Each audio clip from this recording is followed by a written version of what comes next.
26 जून को हमारी last class हुई थी और उस क्लास में मैंने थोड़ा सा आप लोगों से बात किया था और जो मैंने टॉपिक कवर किया था वो था सीपीएम पर्ट का, नेटवर्क एनालिसिस का। तो उसमें बच्चे कम थे, ठीक है ना। तो हम उस टॉपिक को आज कवर करने की कोशिश करेंगे क्योंकि इसका एक लॉन्ग क्वेश्चन आपके एग्जाम में आता ही आता है, ठीक है ना। आपका जो सिलेबस है उसमें से एक लॉन्ग क्वेश्चन आता है। मैं अपनी स्क्रीन शो कर रहा हूं और उसमें से आपको दिखा रहा हूं कि जो क्वेश्चन आएगा वो किस तरह से आएगा और आपके सिलेबस में क्या है।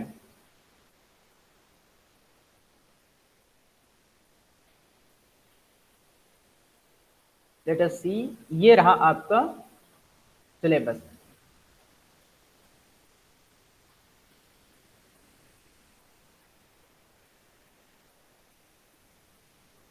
ये ठीक, इसमें से मैंने आपको सीपीएम पर्ट का कुछ इंट्रोडक्शन दिया था अब लास्ट क्लास में। तो अब उसी को हम थोड़ा सा आगे कंटिन्यू करेंगे कि ये एक्चुअली होता क्या है और इसमें से हम जो आगे पढ़ेंगे तो उसके बारे में थोड़ा कॉन्सेप्ट समझ लेते हैं। एक चीज और बता दूं कि आप लोग जो ये पढ़ते हैं, जैसे बीबीए कर रहे हैं, बीकॉम कर रहे हैं, बीए कर रहे हैं, बीएससी कर रहे हैं, आप कुछ भी कर रहे हैं ये, तो आप लोगों को ये पता होना चाहिए कि आप ये पढ़ क्यों रहे हैं। आप लोगों को ये पता होना चाहिए कि आप ये क्यों पढ़ रहे हैं। क्या यहाँ पर सभी लोग पैसे वाले हैं जिनको पैसे की जरूरत नहीं है, या जो पढ़ाई कर रहे हैं केवल ऐसे टाइम पास के लिए कर रहे हैं? तो ऐसा मत सोचिएगा, ठीक है ना। क्योंकि अभी आपको जो चीजें इजी लग रही हैं वही आगे चल करके अगर आप इन पर ध्यान नहीं देंगे तो वो टफ हो जाएंगे फिर वो। तो प्लीज क्लासेस को जितना रेगुलर हो सके और जितना ज्यादा से ज्यादा हो सके अटेंड कीजिए, ठीक। तो शुरू करते हैं हम कि सबसे पहले तो ये देखते हैं कि जो आपका ये लास्ट यूनिट है एक्चुअली वो रिलेटेड है आपके प्रोजेक्ट मैनेजमेंट से। इसमें लिखा है PERT and CPM introduction network analysis, पहला टॉपिक है इसका। पर्ट एंड सीपीएम का इंट्रोडक्शन करना है, उसमें सबसे पहले हमको पढ़ना है नेटवर्क एनालिसिस, ठीक। तो हम ये देखते हैं कि नेटवर्क एनालिसिस होती क्या है। तो सबसे पहले तो यही समझे कि नेटवर्क क्या होता है। तो अगर आपने कभी देखा हो तो नेटवर्किंग की एक मार्केटिंग होती है, तो उसमें क्या होता है, लोग एक दूसरे को जोड़ते हैं, एक दूसरे को कनेक्ट करते हैं और वो काम करते हैं। और अगर आप इंटरनेट की बात करें तो जैसे आपका इंटरनेट भी होता है तो वो क्या होता है, एक नेटवर्क होता है। वो क्या होता है, वो भी एक दूसरे को कनेक्ट करता है। नेटवर्क का मतलब, नेट माने क्या होता है, जाल। नेट माने जाल और वर्क माने जो काम होता है। तो जो एक जाल की तरह काम करता है, ठीक है ना। तो उसमें जाल में क्या होते हैं, डिफरेंट डिफरेंट नोड्स होते हैं। जैसे आप देखें तो उसमें डिफरेंट डिफरेंट नोड होते हैं जहां पर वो ज्वाइंट लगे होते हैं। तो हम ये कह सकते हैं कि a network consist of several destinations और jobs which are linked with one another. उसमें बहुत से नेटवर्क में जॉब या डेस्टिनेशन होते हैं जो एक दूसरे से जुड़े होते हैं, ठीक। अब बात करते हैं कि अगर आप बीबीए कर रहे हैं तो आपको इसका क्या काम है। अगर आप बीबीए कर रहे हैं तो आपका इसका क्या काम है, ठीक।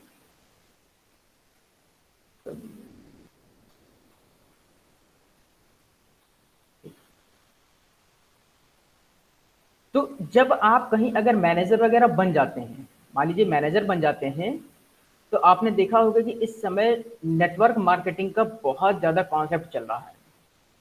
नेटवर्क मार्केटिंग का बहुत ज्यादा कॉन्सेप्ट चल रहा है।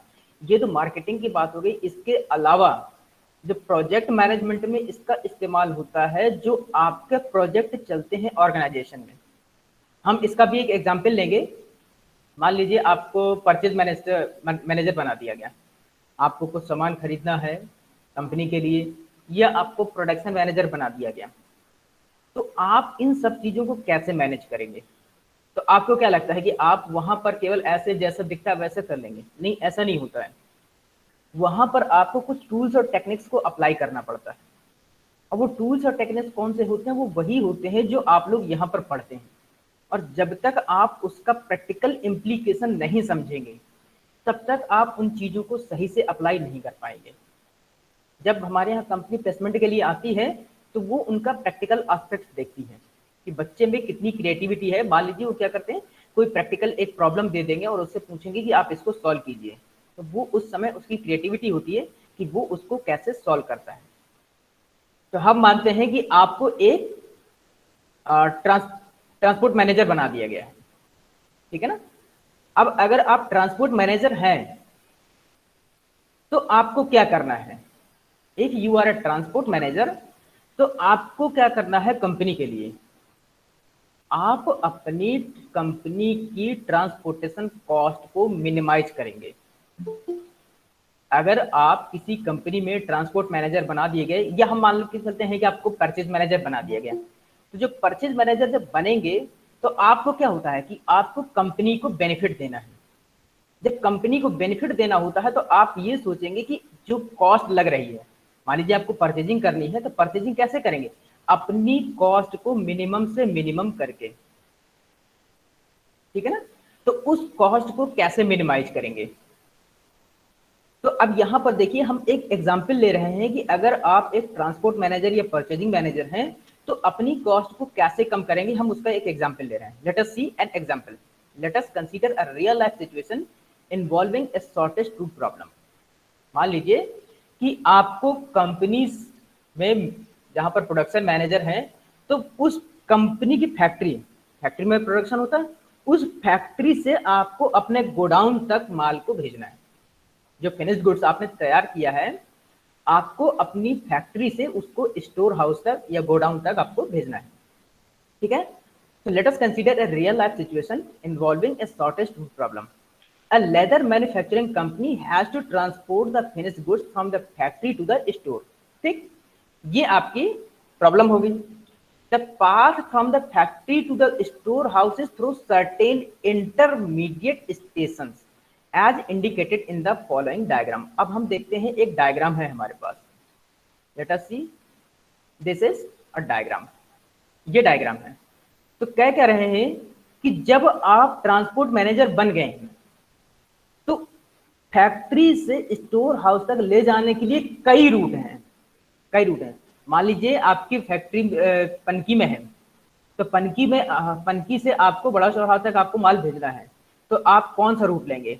आप ये आवास विकास कल्याणपुर से होते हुए जाएंगे, या दादा नगर वाले रूट से जाएंगे, या विजयनगर वाले रूट से जाएंगे? इस तरह से कई रूट हैं आपके पास, ठीक है ना। हर रूट से आपका जो टाइमिंग या कॉस्ट, दो में से एक चीज दी रही होगी, ठीक है ना। ये कभी कभी हो सकता है दोनों चीजें दी हो। तो अगर टाइम दिया है, तो आप सोचेंगे कि कम से कम टाइम में पहुंच जाए। अगर कॉस्ट दिया है, तो आप सोचेंगे कि कम से कम कॉस्ट में पहुंच जाए। तो आपको अब कौन सा रूट सेलेक्ट करना है, ठीक। तो let us see, the company executive wants to identify the path with the shortest distance so as to minimize the transportation cost. The problem is to achieve this objective. तो company के objective है, मतलब कि मान लीजिए आप production manager हैं, तो आप कंपनी के एग्जीक्यूटिव हैं, तो आप क्या चाहते हैं? आप उस सबसे शॉर्टेस्ट डिस्टेंस को आइडेंटिफाई करना चाहते हैं, जिससे आपकी ट्रांसपोर्टेशन कॉस्ट को मिनिमाइज किया जा सके। ये आपका टारगेट है, ठीक। अब देखिए, ये फैक्ट्री कहां से है? ये 1, जहां पर आपको ये सर्किल 1 दिख रहा है, वो आपका ओरिजिन है, फैक्ट्री, ठीक है ना। और जो स्टोर हाउस है, वो है आपका 6, ये 6 लास्ट जो है आपका स्टोर हाउस है। बीच में ये 2, 3, 4, 5 ये आपके इंटरमीडिएट स्टेशन हैं, ठीक, जहां से आपको भेजना है। पहला रूट देखिए, 1 to 2, 2 to 3, 3 to 5, 5 to 4, 4 to 6, ये रूट ले सकते हैं। 1 to 2, 2 to 5, 5 to 4, 4 to 6, ये रूट ले सकते हैं। 1 to 2, 2 to 4, 4 to 6, ये रूट ले सकते हैं। 1 to 2, 2 to 5, 5 to 4, ये हो गया। 1 to 2, 2 to 4, 4 to 5, 5 to 6, इस तरह से भी रूट ले सकते हैं। तो ऐसे बहुत ढेर सारे रूट आपके ये बन रहे हैं। अब आपको इसमें से सेलेक्ट करना है कैसे, तो इसको हम थोड़ा डिटेल में समझते हैं कि कैसे लेते हैं, ठीक। कि हम अपनी कॉस्ट को कैसे मिनिमाइज करते हैं। तो कहां से शुरू करेंगे? जहां से हमारा स्टार्टिंग नोड या हमारी ओरिजिन है। ओरिजिन क्या है? हमारी फैक्ट्री। हमें फैक्ट्री से माल को ले जाना है, कहां पर? वेयर हाउस पर। मतलब कि हमें 1 to 6 तक ले जाना है। अब हमें कौन सा रूट होगा जिसमें से हमारा सबसे कम डिस्टेंस लगेगी? देखिए, तो यहां पर ये 40, 100, 35, 65, 20, 70 ये कुछ हमारे पास क्या दिए हुए हैं? डिस्टेंस दी हुई है। ये यूनिट्स हैं डिस्टेंस की, ठीक है ना? किलोमीटर, मीटर, आप जो भी चाहे मान लीजिए। ठीक, अब पहला क्या करेंगे? देखिए, जब फैक्ट्री से निकलते हैं आप, जब आप फैक्ट्री से निकल रहे हैं 1 to 2 के लिए, ये 1 to 3 के लिए, आपके पास दो ऑप्शन है। जब आप फैक्ट्री से निकल रहे हैं तो आपके पास दो ऑप्शन है। कौन सा? या तो आप 1 से 2 की तरफ जाएं या 1 से 3 की तरफ जाएं, ठीक है ना? The procedure consists of starting with a set containing a node and enlarging the set by choosing a node in each subsequent step. पहला step, first locate the origin. हमने ओरिजिन को लोकेट कर लिया, वो हमारा है 1। Then find the node nearest to the origin. अब इस ओरिजिन के सबसे नियरेस्ट नोड कौन सा है? एक तो 2 है, एक 3 है। यहां से देखिए 1 से 2 और 1 to 3, ठीक है ना? ये हमारे पास दो चीज हैं। अब इनमें से जो सबसे कम दूर पर है हमें उसको देखना है। तो लेट अस सी इसका example. Looking at the diagram we see that node 1 is the origin and nodes 2 and 3 are neighbours to the origin. जो यहाँ पर 2 और 3 हैं ये इसके नाइबर्स, ये पड़ोसी हैं जो इसके सबसे नजदीक में हैं।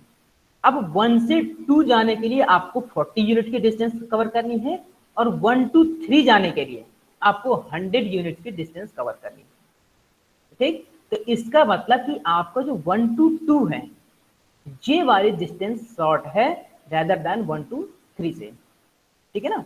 ये डिस्टेंस आपकी शॉर्ट है।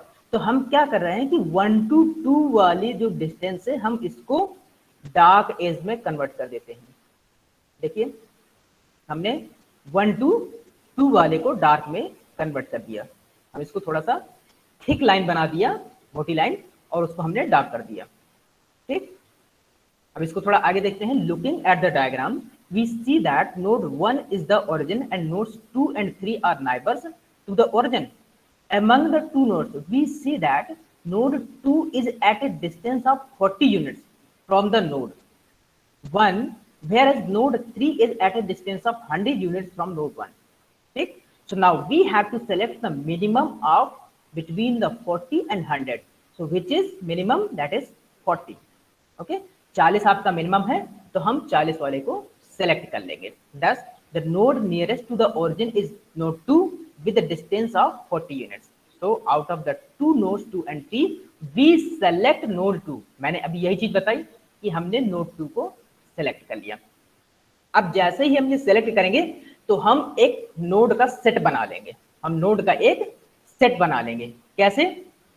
हम यहां पर जिस जिस रूट से होके गुजरते जाएंगे, जिस जिस रूट से होकर के हम गुजरते जाएंगे उसका हम एक सेट बना लेंगे। कैसे?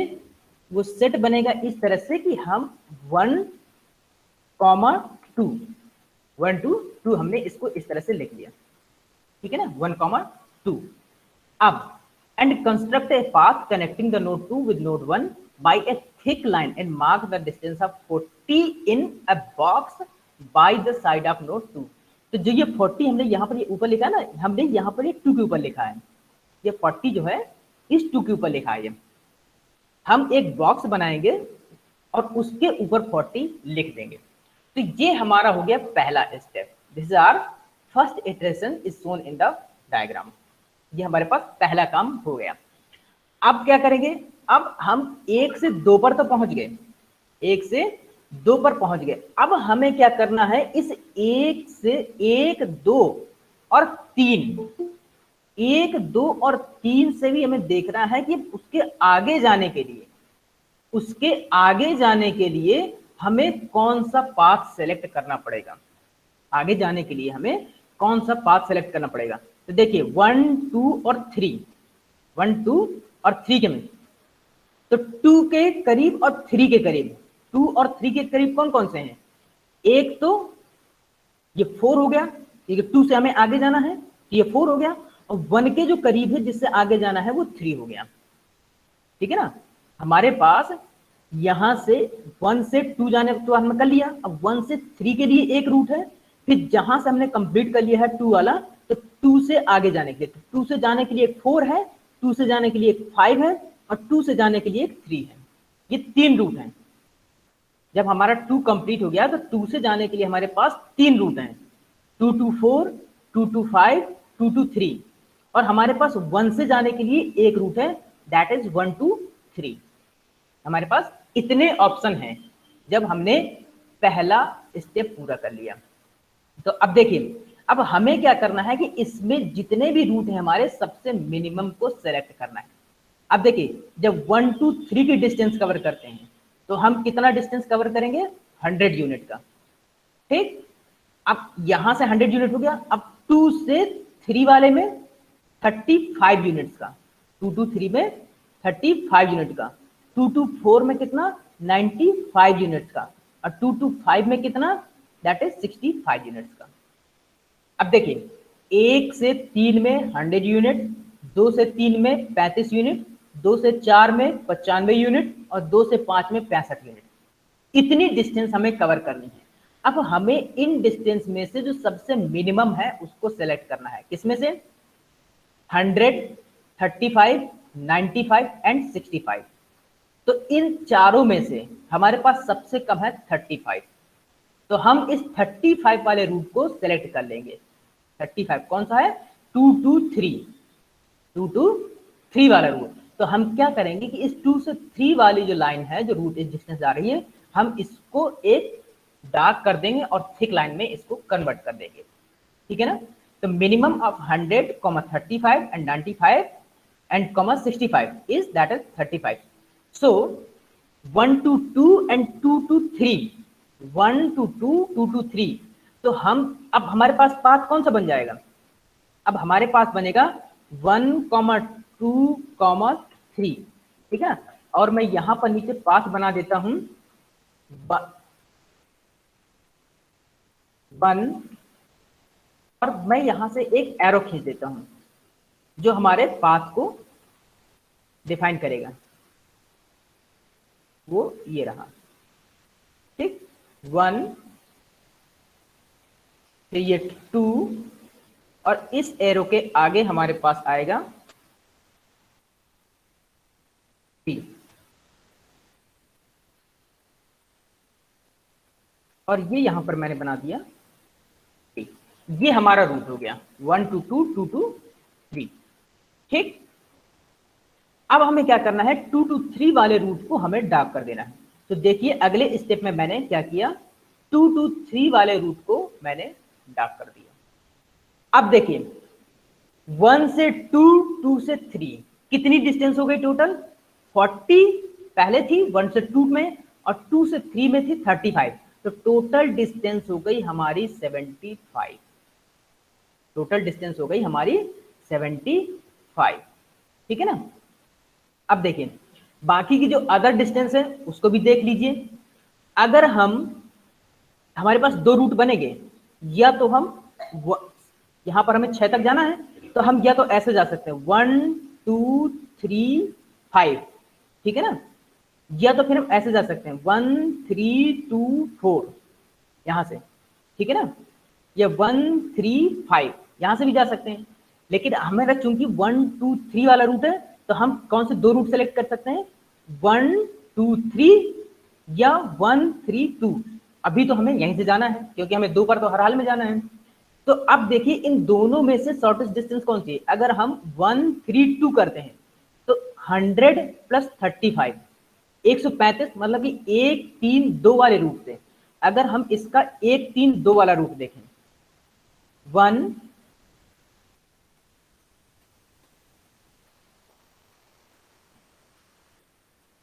और 3,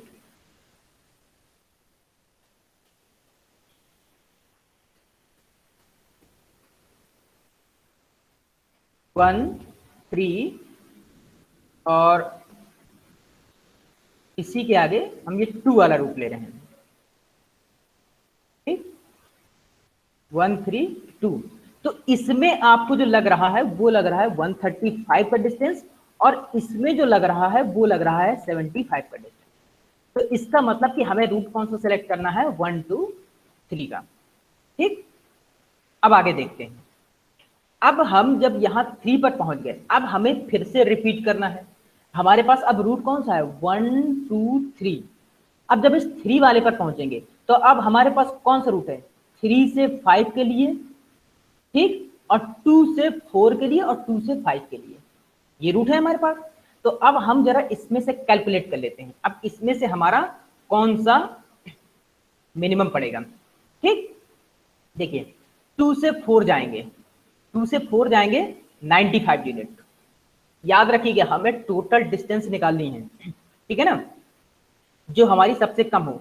2 से 4 जाएंगे 95, ठीक, 2 से 5 जाएंगे 65, और 3 to 5 जाएंगे 20।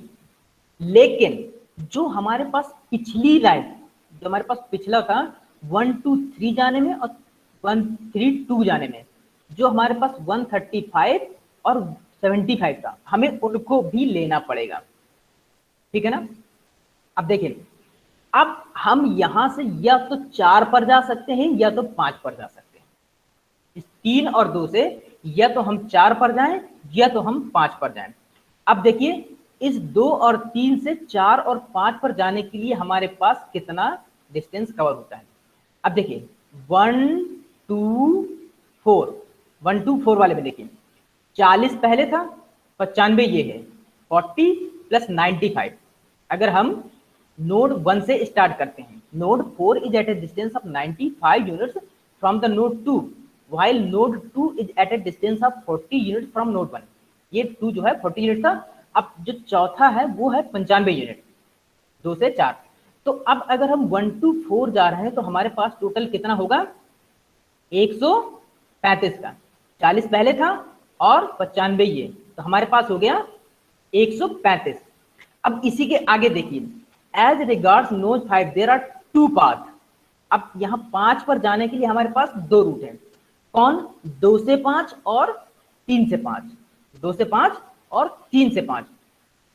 अब 2 से 5 और 3 से 5 में देखिए, as regards node 5 there are 2 paths, that is 2 to 5 and 3 to 5, providing a link to the origin.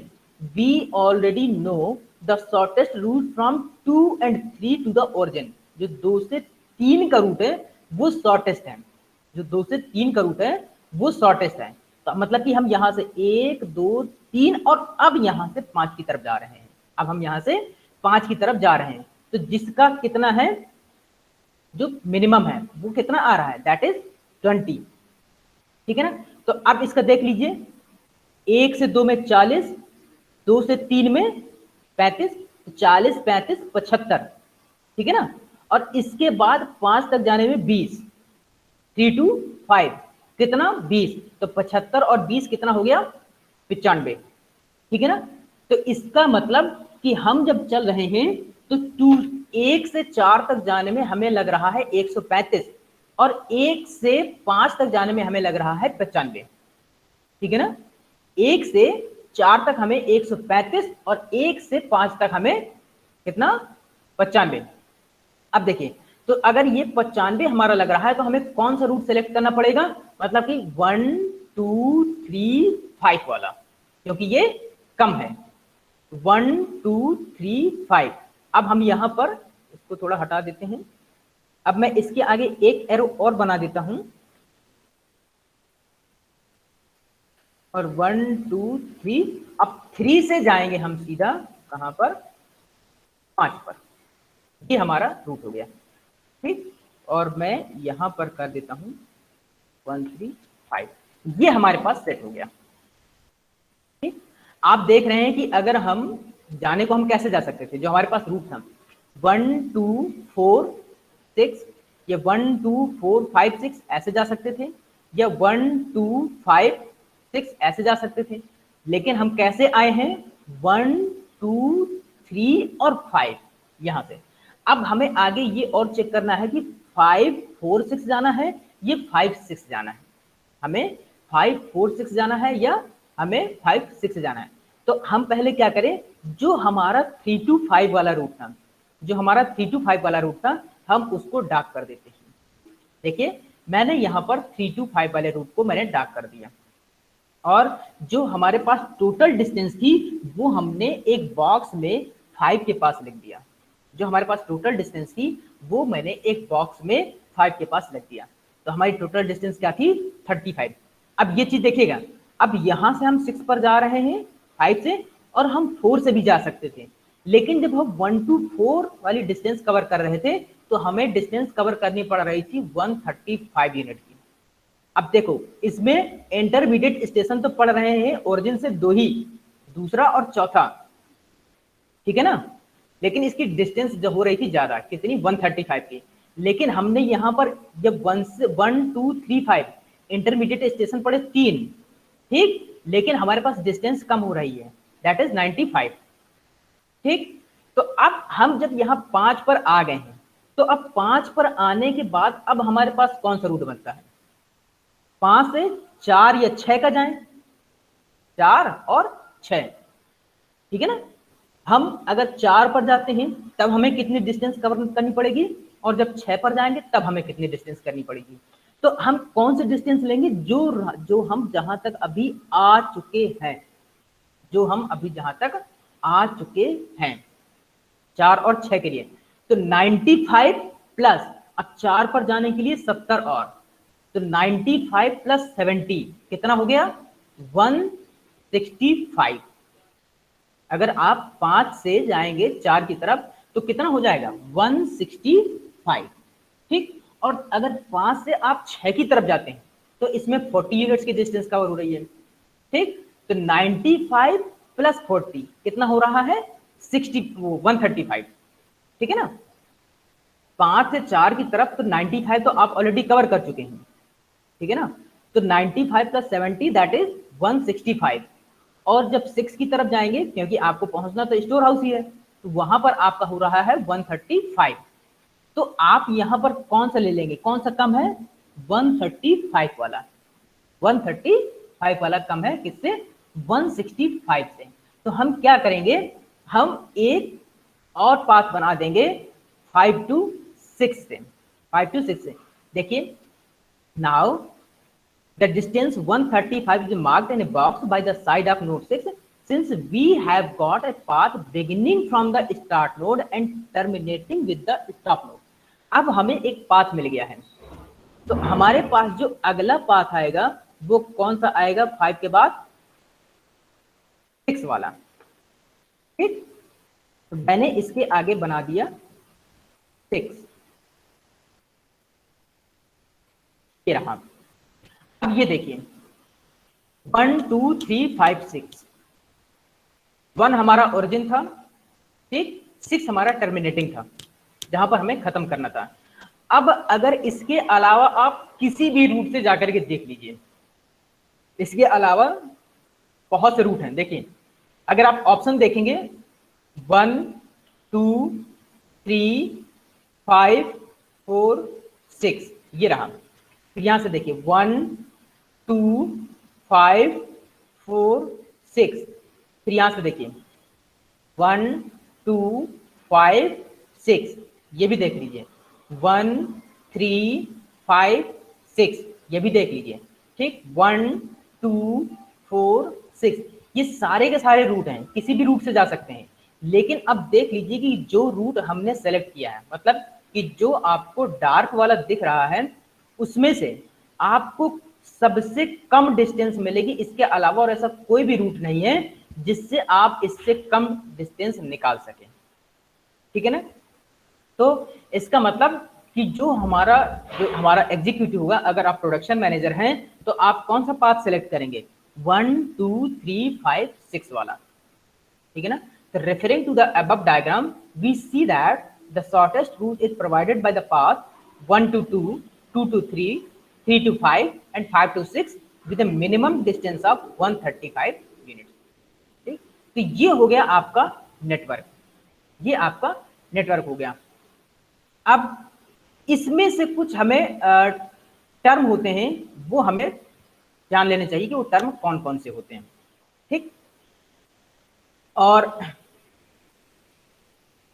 उन टर्म का इस्तेमाल हम कैसे करेंगे, वो टर्म कहां पर कैसे यूज होंगे, और हम उनको कैसे डिफाइन करें। एक्चुअली होता क्या है कि ये आपके एग्जाम में कुछ डेफिनेशंस पूछी जाती हैं। जैसे मैंने नोड की बात कही है, तो नोड क्या होते हैं? नोड आपके डिसीजंस होते हैं, नोड आपके डिसीजंस होते हैं, ये चॉइसेस होती हैं जो आप वहां पर डिनोट करते हैं, ठीक है ना।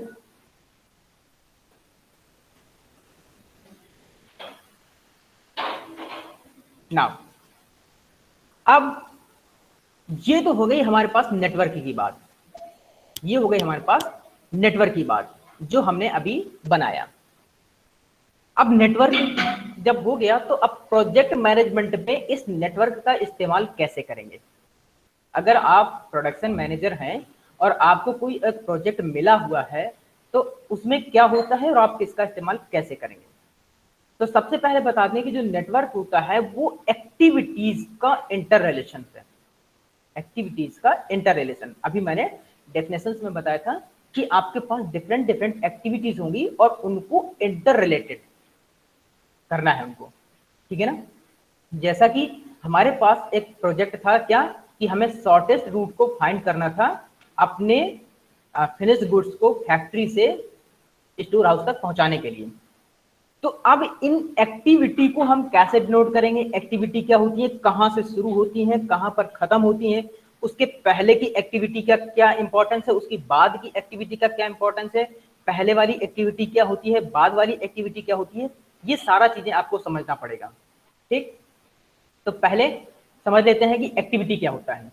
N activity means a work, N activity means A work. अभी मैंने बताया था नेटवर्क क्या होता है, नेट माने जाल, वर्क माने कार्य, ठीक। तो कार्य का मतलब कि हमारे पास जितने कार हैं अगर हम उनको इंटर रिलेटेड कर दें तो वो एक जाल की तरह बन जाते हैं, that is called your network, ठीक है ना। तो an activity means a work. अब project consist of several activities. अब अगर कोई प्रोजेक्ट होता है तो उसमें कोई एक ही एक्टिविटी नहीं होती, उसमें ढेर सारी एक्टिविटीज होती हैं। अब जैसे अगर आप कहीं रियल एस्टेट का एक एग्जाम्पल लेते हैं, तो ये रियल एस्टेट में क्या होता है, रियल एस्टेट में आपको बिल्डिंग कंस्ट्रक्ट करनी होती है। मान लीजिए आपको प्लांट कंस्ट्रक्ट करना है या आपको रेजिडेंशियल फ्लैट कंस्ट्रक्ट करना है, तो उसमें बहुत सी एक्टिविटीज होती हैं। फॉर एग्जाम्पल आपकी बेस डिगिंग, आपकी जो नींव खुदाई होती है, ठीक, उसमें फिर वॉल खड़ी करना, फिर उसमें फ्लोरिंग का काम होता है, फिर उसमें रूफिंग का काम होता है, फिर उसमें डेकोरेटिंग का काम होता है। ऐसे बहुत ढेर सारे काम होते हैं, ठीक है ना। आपको आइटम मंगाने पड़ते, परचेज जो गुड्स होते हैं वो मंगाने पड़ते हैं। जैसे आपको रॉड, आयरन रॉड्स हो गई, इसके बाद सीमेंट वगैरह हो गई, उसमें ईंट्स वगैरह हो गई, और ऐसे मिट्टी वगैरह हो गई, बहुत सी चीजें मंगानी पड़ती हैं। तो ये सारी एक्टिविटीज को मिलाकर के हम एक सीधा नाम बोल दिए कि हमारे पास एक प्रोजेक्ट का काम चल रहा है, कौन सा, बिल्डिंग कंस्ट्रक्शन, ठीक है ना। ये सारी एक्टिविटी उस प्रोजेक्ट के अंदर है, और ये एक्टिविटी में क्या होता है, काम करते हैं हम। तो इसका मतलब कि एक्टिविटी हमारे पास क्या है, एक काम है। और अगर हम कोई भी काम करते हैं तो उसमें क्या लगता है, टाइम, उसमें लगता है टाइम और मनी भी लगती है। अगर आपके पास प्रोजेक्ट फाइनेंशियल टर्म में देखें तो वो लगेगा, लेकिन हम यहाँ पर मेन बात करेंगे अभी टाइम की, ठीक। तो कोई भी काम करें, अगर आप यहाँ से मान लीजिए आप क्लास में जा रहे हैं, क्लास से घर जा रहे हैं तो टाइम लगेगा, घर से कॉलेज आ रहे हैं तो टाइम लगेगा, आप बैठे हैं तो टाइम लग रहा है, लेट रहे हैं तो टाइम लग रहा है। जैसे आप केवल कुछ नहीं कर रहे हैं, सो रहे हैं, तो लोग कहते हैं ना कि सो रहे, कितने घंटे सोए, 3 घंटे, 2 घंटे, 1 घंटे। तो कोई भी एक्टिविटी हो उसमें टाइम लगता है, ठीक।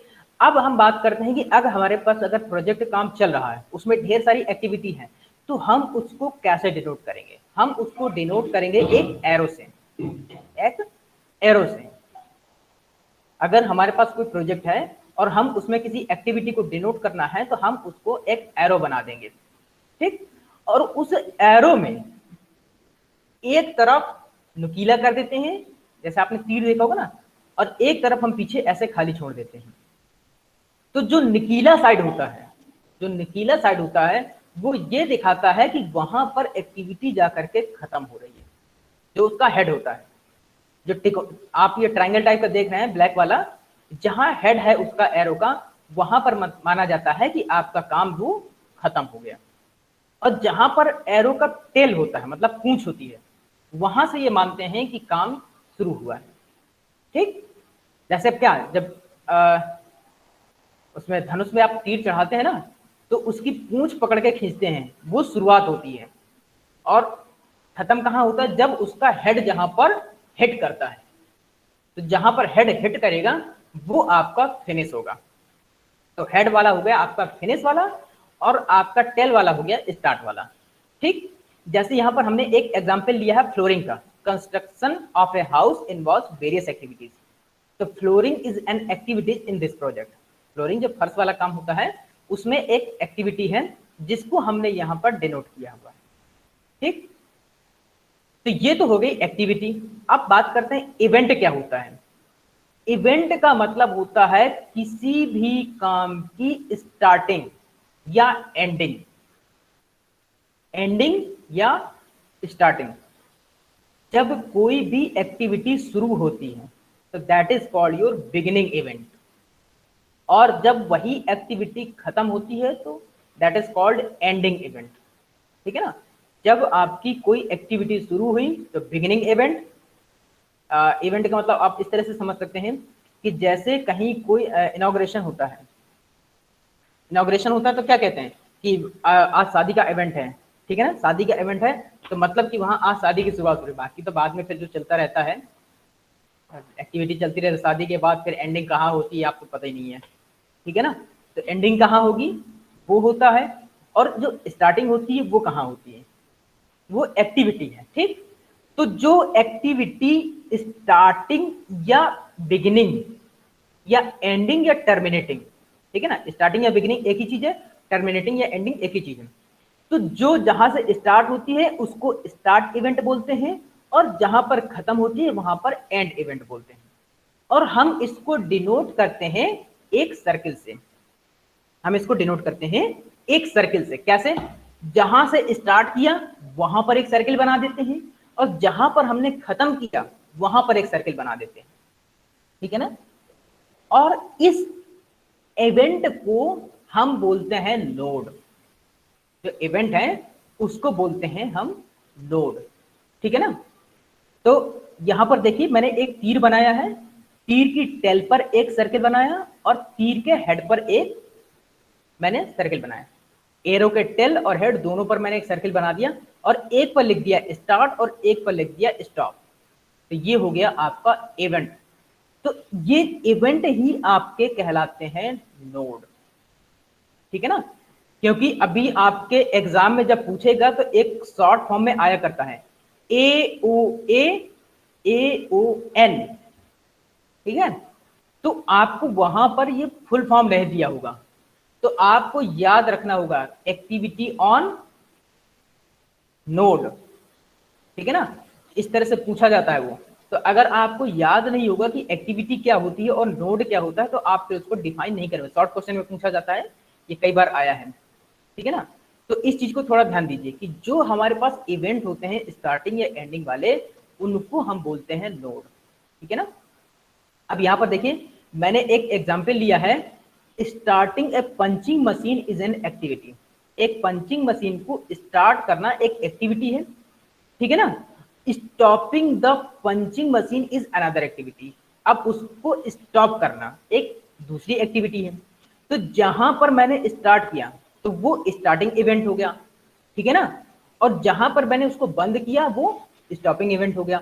और इस पूरी प्रक्रिया को क्या कहलाएंगे हम, एक्टिविटी। ये एक एक्टिविटी थी जिसमें स्टार्टिंग इवेंट था और एंडिंग इवेंट था। ठीक, तो ये तो हो गया आपका इवेंट। अब बात करते हैं प्रेडिसेसर इवेंट क्या होता है। प्रेडिसेसर इवेंट वो होता है कोई भी एक्टिविटी के जस्ट पहले, कोई भी एक्टिविटी के जस्ट पहले जो एक्टिविटी होती है, कोई भी एक्टिविटी के जस्ट पहले जो इवेंट होता है उसको हम बोलते हैं प्रेडिसेसर इवेंट। अब जैसे यहां पर आपको ये जो पंचिंग वाला मैंने अभी एग्जांपल दिया है, अगर इसके आगे में एक एरो और बना दूं, फॉर एग्जांपल मान लीजिए मैं यहां पर ड्रॉ कर रहा हूं एक एरो और उसमें से बना रहा हूं मैं।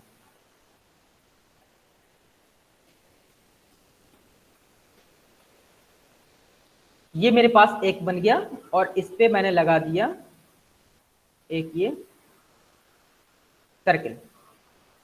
ठीक, इस हेड पर मैंने ये लगा दिया। तो ये मेरे पास क्या हो गया, एक एक्टिविटी हो गई। ठीक, अब यहां पर एक सर्किल और बना देता हूं, ये बन गया। अब अगर मैं इसके आगे एक और ऐड कर दूं, मैंने एक एरो और ऐड कर दिया ये। ठीक, ये मैंने ऐड कर दिया। ठीक, तो ये इसके आगे एक सर्किल और लगा देते हैं, कंट्रोल, ये मैंने इसके आगे एक सर्किल लगा दिया ये।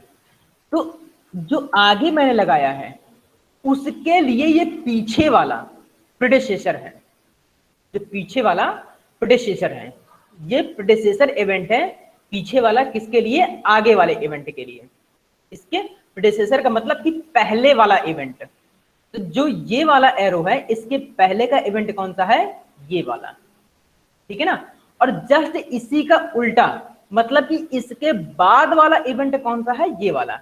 तो इसको बोलते हैं सक्सेसर इवेंट, इसको बोलते हैं सक्सेसर इवेंट। ठीक है ना। तो हम इसमें से दो चीजें समझ में आ गई कि अगर कोई भी एक्टिविटी के जस्ट पहले वाली जो इवेंट होगी वो कहलाएगी हमारी प्रेडेसेसर इवेंट, और जो उसके किसी भी एक्टिविटी के जस्ट बाद वाली इवेंट होगी वो कहलाएगी सक्सेसर इवेंट। ठीक है ना। एग्जाम्पल के तौर पर यहां पर देख लीजिए, ये मैंने एक डायग्राम बनाया हुआ है। देखिए यहां पर जैसे 1 to 2, 2 to 3, 2 to 4, 2 to 6 ये हमारे पास है। तो अगर हम पूछेंगे 3 का प्रेडेसेसर कौन सा है, तो 3 का प्रेडेसेसर है 2। 3 का प्रेडेसेसर 2 और 2 का सक्सेसर कौन है, 3। 2 का सक्सेसर है 3। ठीक, अब अगर हम 4 की बात करें, जो एक्टिविटी 4 है, तो इसके प्रेडेसेसर कौन सा होगा, 2। इसका प्रेडेसेसर 2 है। लेकिन 3 और 4 दोनों का ही प्रेडेसेसर 4 है, और 2 के दो सक्सेसर हैं। कौन कौन से, 3 और 4। यहां पर एक और नीचे है 5। ठीक है ना, ये एक 5। 3 जो है एक्टिविटी 2 से एक साथ निकल रही है, 3, 4 और 5। ठीक, तो 3, 4, 5 के लिए 2 क्या है, प्रेडेसेसर। 3, 4, 5 के लिए 2 है प्रेडेसेसर, और 3, 4, 5, 2 के लिए क्या है, सक्सेसर। क्या है, सक्सेसर। यहां पर देखिए in this diagram event 1 is predecessor for the event 2, मतलब कि एक जो है 2 के लिए प्रेडेसेसर है, and event 2 is successor to event 1, जो 2 है 1 के लिए सक्सेसर है। Similarly event 2 is predecessor for the event 3, 4 and 5। ठीक है ना, जो 2 है 3, 4, 5 के लिए प्रेडेसेसर है, और 6 का प्रेडेसेसर कौन है, 4 और 3 और 5, 6 का प्रेडेसेसर। ठीक है ना। तो ये इस तरह से जो इवेंट कहलाते हैं वो कहलाते हैं सक्सेसर इवेंट या प्रेडेसेसर इवेंट। जो पहले वाला इवेंट होता है, किसी भी इवेंट के जस्ट पहले वाला इवेंट, उस इवेंट का प्रेडेसेसर इवेंट कहलाता है, और किसी भी इवेंट के जस्ट बाद वाला इवेंट उस इवेंट के लिए सक्सेसर इवेंट कहलाता है। ठीक, अब बात करते हैं डमी एक्टिविटी। डमी एक्टिविटी क्या होती है? A dummy activity is an activity which does not consume any time. Actually क्या होता है कि कभी कभी कुछ ऐसा होता है कि बगैर उसके हम अपने लास्ट टारगेट तक नहीं पहुंच पाते हैं। ठीक है ना, तो उसको कभी कभी इंट्रोड्यूस करना जरूरी हो जाता है। जैसे कि हमने अभी ट्रांसपोर्टेशन में पढ़ा था और असाइनमेंट में भी पढ़ा था, अनबैलेंस ट्रांसपोर्टेशन प्रॉब्लम। उनका कोई इस्तेमाल नहीं होता है, लेकिन फिर भी उनके बगैर हम उसको सॉल्व नहीं कर पाते। ठीक, तो ऐसे ही यहां पर एक होती है डमी एक्टिविटी, जिसमें कोई टाइम नहीं होता है, लेकिन नेटवर्क को कनेक्टिविटी देने के लिए, नेटवर्क को कनेक्टिविटी देने के लिए या एक लॉजिकल सीक्वेंस देने के लिए हमें उस डमी एक्टिविटी को ऐड करना पड़ता है, हमें उस डमी एक्टिविटी को ऐड करना पड़ता है। और वो डमी एक्टिविटी कैसे रिप्रेजेंट होती है, इसमें बना है कहीं, डॉटेड एरो से, वो होती है जो डॉटेड लाइन होती है उससे। ठीक, मैं यहां पर बना रहा हूं ऐसे, इसको थोड़ा सा मैं फॉर्मेट कर देता हूं।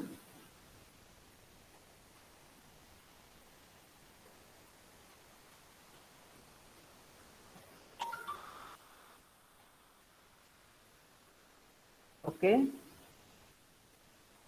और ये वो इस तरह से ले रहे हैं, ठीक है ना। ये जो डमी एक्टिविटी है हम डॉटेड एरो से उसको रिप्रेजेंट करते हैं, मतलब कि जब भी कभी डमी एक्टिविटी को ऐड करना होगा हम डॉट डॉट डॉट डॉट कर देंगे और हम कहेंगे कि ये डमी एक्टिविटी है। होता क्या है कि जैसे अगर हमें यहाँ से 2-3 एक्टिविटी जा रही है, अब हमारा नेटवर्क लॉजिकल नहीं बन पा रहा है, मतलब कि एक सीक्वेंस नहीं बन पा रहा है, तो हम क्या करेंगे कि फिर इस तरह की एक डमी एक्टिविटी को ऐड कर लेंगे। बाकी जैसे इनमें हमने अभी पीछे जो एग्जाम्पल दिए थे उसमें डिस्टेंस वगैरह या टाइम वगैरह का लिया था, इसमें डिस्टेंस या टाइम अगर जो भी होगा यूनिट वो नहीं ली जाएगी, उसकी वैल्यू यहाँ पर 0 होगी। तो इस तरह की जो एक्टिविटी होती है वो कहलाती है डमी एक्टिविटी। ठीक है, so a dummy activity is an activity which does not consume any time. Sometimes it may be necessary to introduce a dummy activity in order to provide connectivity to a network or for the preservation of the logical sequence of the nodes and edges। ठीक है ना, तो इसको हमें केवल logical sequence देने के लिए या अपने नेटवर्क को कनेक्टिविटी देने के लिए हमें करना पड़ता है। अब एक एग्जाम्पल देखते हैं construction of A project network का। ठीक है ना, हम एक एग्जाम्पल देख लेते हैं कि हमारे पास कैसे हम उसको कंस्ट्रक्ट करते हैं। देखिए, पहले इसके बारे में थोड़ा समझें। A project network consist of a finite number of events and activities. Project network में क्या होता है, निश्चित नंबर में कुछ इवेंट और एक्टिविटीज होती हैं, by adding to a certain specified sequence, मतलब कि उनमें एक सीक्वेंस होता है। There shall be a start event and an end event, मतलब कि हर उसमें एक स्टार्ट इवेंट होगा और एक एंड इवेंट होगा। ये सारी चीजें मैंने बताई। All the other event shall be between the start and the end events, और इसके अलावा जितने भी इवेंट्स होंगे वो इन स्टार्ट और एंड के बीच में होंगे। ठीक है, the activity shall be marked by directed arrows. जो एक्टिविटीज हैं हम उनको एरो मतलब कि तीर के जरिए डिनोट करेंगे। An activity takes the project from one event to another event. तो ये सारी चीजें मैंने आपको बता दी हैं। अब देखिए, हम एक एग्जाम्पल ले रहे हैं। क्या एक्टिविटी हमारे पास दी हुई है, कौन सी, उनके इवेंट कौन से हैं, 1 to 2, 1 to 3, 1 to 4, 2 to 5, 3 to 6, 4 to 6, 5 to 6, और उनके नाम क्या दिए हुए हैं। 1 to 2 वाली एक्टिविटी का नाम है ए, 1 to 3 वाली का बी, 1 to 4 का सी, 2 to 5 का डी, 3 to 6 का ई, 4 to 6 का एफ और 5 to 6 का जी। और इनकी प्रेडिसेसर एक्टिविटी भी दी हुई है, मतलब कि जो डी एक्टिविटी है वो किसके बाद चालू होगी, ए के बाद। जो ई एक्टिविटी है वो किसके बाद चालू होगी, बी के बाद। जो एफ एक्टिविटी है वो किसके बाद चालू होगी, सी के बाद। और जो डी एक्टिविटी है वो किसके बाद चालू होगी, डी के बाद। ठीक, तो अब हमें क्या करना है, सबसे पहले हम एक एक्टिविटी बनाएंगे ए और उसको नाम देंगे 1 to 2 इवेंट। तो देखिए हम यहां पर बना रहे हैं पहला 1 to 2, 1 to 3, 1 to 4। एक इवेंट से कितनी इवेंट खत्म हो रही हैं, 2, 3 और 4। तो हमने यहां पर एक इवेंट बनाया 1 और उससे हमने 3 इवेंट एंड करवाए 2, 3 और 4। 1 to 2, 1 to 3, 1 to 4। 1 to 2 वाले को नाम दिया हमने A, 1 to 3 वाले को हमने नाम दिया B और 1 to 4 वाले को हमने नाम दिया C। तो देखिए हमने यहाँ पर तीनों को अलग अलग नाम दे दिया A, B, C और हमारे पास 3 इवेंट हो गए 1 to 2, 1 to 3 और 1 to 4। हमारा कहाँ तक का काम, मतलब कि ये ऊपर की जो 3 लाइनें हैं A, B, C वाली, यहाँ तक ही कंप्लीट हो गए। नाउ अब देखिए जो 2 से चालू हो रही है कौन सी एक्टिविटी, पांचवी इवेंट चालू हो रही है 2 के बाद, उस एक्टिविटी का नाम है डी। ठीक है ना, एक्टिविटी ए के पहले। तो जो मतलब कि यहां से इस ए के बाद हमारे पास चालू होगी इवेंट 5वीं, उसका नाम देंगे हम डी। तो देखिए हम आगे चलते हैं। ये मैंने 1, 2 और इसके बाद मैंने 5वीं ये लगा दी, 2 के बाद मैंने 5वीं लगा दिया, उसका नाम दे दिया मैंने डी, क्योंकि ए के बाद डी था। अब देखिए इसके बाद 3 से कौन सी चालू हुई है एक्टिविटी, ई। 3 से 6वीं एक्टिविटी इवेंट चला है, उसका नाम है ई, और जो चली है बी के बाद। तो देखिए मैंने बी के बाद लगा दिया ई, मैंने बी के बाद ई लगा दिया 1 to 3 और 3 to 6। देखिए 3 to 6 ये है, तो मैंने बी टू ई ये लगा दिया 1 to 3 और 3 to 6। और जो 6 है वो कहां से चली है, 4 के बाद भी चली है। जो 6वीं एक्टिविटी है वो 2 एक्टिविटी के बाद चली है, और 2 इवेंट के बाद, कौन सी, तीसरी और चौथे इवेंट के बाद 6वीं एक्टिविटी चालू हुई है। तो हम क्या करेंगे, 1 से 4 और 4 से 6 ये भी एक चलानी पड़ेगी। तो देखिए हमने क्या किया, ये 2 से 5 और 5 से 6, पहले तो हमने ये बना लिया 2 से 5 और 5 से 6 ये वाला, और 4 से 6 वाला भी अभी हमें देखना है। तो अभी हम उसको थोड़ा ड्रॉप कर देते हैं। अब देखिए जो 6 वाली खत्म हुई है, कहां से खत्म हुई है, 5, 3 और 6 से। तो 5, 3 और 4 से, 5, 3, 4 से खत्म हुई है। अब देखिए ये सारी की सारी हम कंबाइंड कर रहे हैं, सारी की सारी अब हम कंबाइंड कर रहे हैं। देखिए 1 से 2, 1 से 3, 1 से 4, ठीक, 1 से 2, 1 से 3, 1 से 4, ये पहली वाली देखिए। फिर 2 से 5 देखिए, आइए डायग्राम में 2 से 5 कहाँ है, ये रही 2 से 5। फिर 5 से 6 चली थी, मैंने कहा था 4 से 6 वाली रुकेंगे, तो देखिए 4 से 6 वाली ये रही, 4 से 6 वाली ये रही, ये डायरेक्ट यहां से 1 से 4 और 4 से 6 वाली ये एक्टिविटी इवेंट हो रही है। ठीक, तो अब हम क्या देख रहे हैं कि जो हमारे पास डायग्राम बना है वो कौन कौन सी एक्टिविटी। अब जो ये चीज हमने यहाँ पर ये टेबल में बनाई है, हम यहाँ पर इसको बिना देखे अब देखिए बात करेंगे। ये हमारे पास डायग्राम है, देखिए एक्टिविटी डी का प्रेडिसेसर कौन है, ए। एक्टिविटी जी का प्रेडिसेसर डी, ठीक। एक्टिविटी ई का प्रेडिसेसर बी, एक्टिविटी एफ का प्रेडिसेसर सी, ठीक। अब इवेंट की बात देखते हैं। 5वीं इवेंट चालू हुई है 1 से 2 के बाद, मतलब दूसरी इवेंट के बाद 5वीं, 6वीं इवेंट 5वीं के बाद, 6वीं इवेंट 3 इवेंट के बाद चालू हुई है, 5, 3 और 4। 6वीं इवेंट 5, 3 और 4 के बाद, यहां पर देखिए 6वीं इवेंट, तीसरी 6वीं, 3 से 6वीं हो गई, 4 से 6वीं हो गई, 5 से 6वीं हो गई, ठीक। तो 3 इवेंट के बाद आपकी 6वीं चालू हुई। तो यहाँ पर डायग्राम में देखिए ये 6वीं इवेंट देखिए, इसके पहले कौन सी इवेंट है, 5, 3 और 4, ठीक है ना। तो इस तरह से आपको नेटवर्क डायग्राम इसमें ड्रॉ करना है, ठीक है ना, कि आपको प्रेडेसेसर एक्टिविटी कौन है, सक्सेसर एक्टिविटी कौन है, और आपको उसमें कैसे ड्रॉ करना है। एक्टिविटी क्या होती है, इवेंट क्या होती है, ठीक। स्टार्टिंग इवेंट क्या होती है, एंडिंग इवेंट क्या होती है। अब हम धीरे धीरे इसमें और आगे बढ़ते जाएंगे, क्योंकि हमें अभी इसमें और सवाल अभी करने हैं। ये तो अभी केवल एक सिंपल नेटवर्क डायग्राम था जो हमने बताया। तो ये एक हमारा इंट्रोडक्शन हो गया नेटवर्क एनालिसिस का।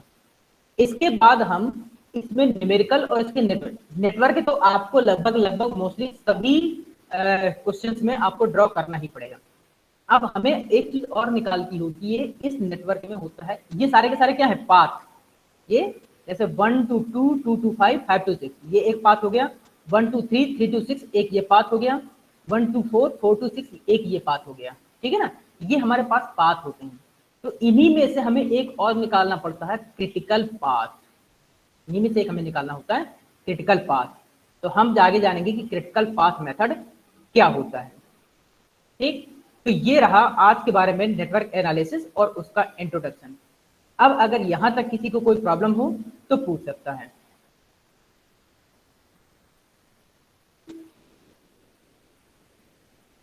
If someone has any query, so you can ask now.